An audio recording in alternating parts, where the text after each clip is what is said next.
देखिए, यह बात समझने वाली है। बच्चा जब माँ के गर्भ में होता है, तब से लेकर 3 साल की उम्र तक, यानी जब तक वह थोड़ा बड़ा होता है, उसकी 80% शिक्षा वहीं समाप्त हो जाती है।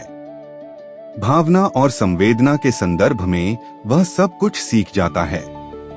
अगर आप 5 साल के बच्चे बन जाएं, तो मेरे हिसाब से आपके संस्कार को जागृत करने का समय लगभग 1 वर्ष 9 महीने पहले ही खत्म हो चुका था। बचपन ही संस्कार का सबसे महत्वपूर्ण समय है। आप बेशक पब्लिक स्कूलों में हजारों रुपए महीने का शिक्षण दिलवा दीजिए, जहां बच्चा क्रीज किया हुआ कपड़ा पहनना, जूते पर पॉलिश करना या थैंक यू वेरी मच कहना सीख जाएगा, मगर जो संस्कार हम परिवार के अंतर्गत दे पाते हैं, वह कदापि इन स्कूलों में संभव नहीं है। संस्कार कहाँ से आता है? वह माँ बाप से आता है। मित्रों, आज परिवार संस्था का नाश हो गया है।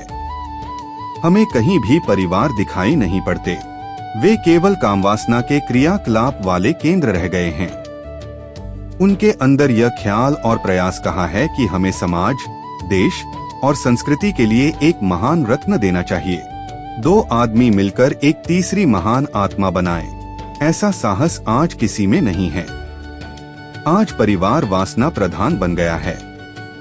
ऐसी स्थिति में हम एक नया, खुशबूदार परिवार बसाना चाहते हैं, जिसमें से बेहतरीन चीजें निकल सकें। उदाहरण, चंदन के जंगल के पास जो भी पेड़ उगते हैं, वे भी खुशबूदार हो जाते हैं। हम चाहते हैं कि ऐसा ही परिवार बने।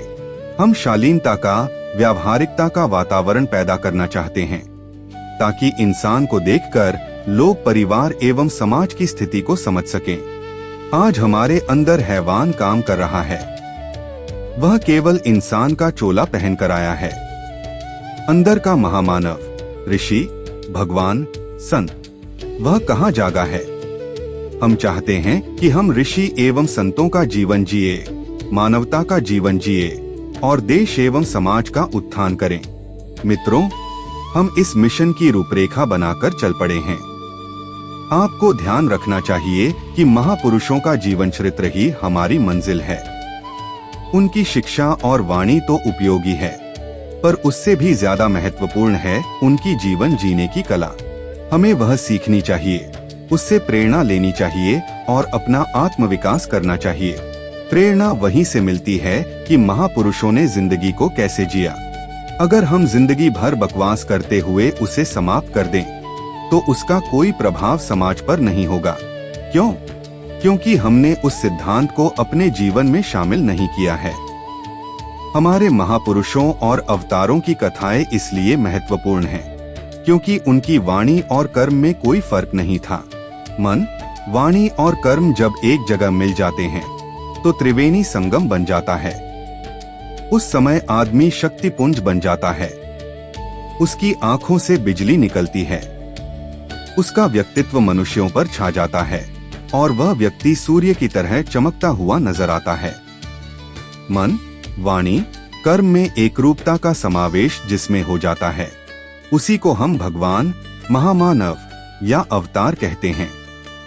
हम उनके चरणों की वंदना करते हैं और उनसे प्रेरणा ग्रहण करते हैं।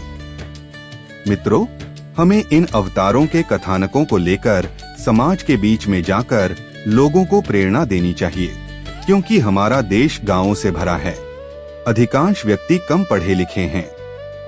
उन्हें हम केवल सरल शब्दों में समझा सकते हैं। इस कार्य में धार्मिक कथानक बहुत उपयोगी सिद्ध हो सकते हैं। महात्मा गांधी ने भी धार्मिक विचारधारा को साथ लिया।